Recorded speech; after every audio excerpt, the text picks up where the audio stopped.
يظهرون بجوارهم تاركي مسؤولياتهم الشخصية ويهتمون بكل شؤون المريض من طعام وشراب وعناية تمريضية قد يعجز عنها من هم أقرب الناس للمريض. فتحية كبيرة للأطقم الطبية. والآن مع كلمة التمريض تلقيها الأستاذة نجلاء محمد أحمد نجم، فلتتفضل.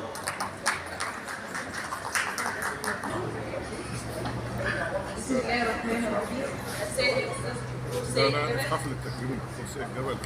نيابة عن هيئة تمريض مستشفى الجمالية المركزي سنفتقد توجيهاتكم وآرائكم الحكيمة، وكنتم دائما سببا لنجاح منظومة العمل داخل مستشفى الجمالية المركزي.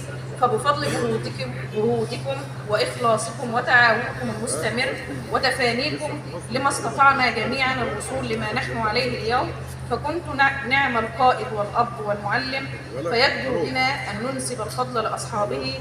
فمهما جمعنا من عبارات الشكر والثناء والتقدير فلن نوفيكم حقكم، فكل الكلمات والعبارات هي مجرد قطرة في بحر جهودكم التي بذلتموها في سبيل نجاح ورفعة مستشفى الجمالية المركزي.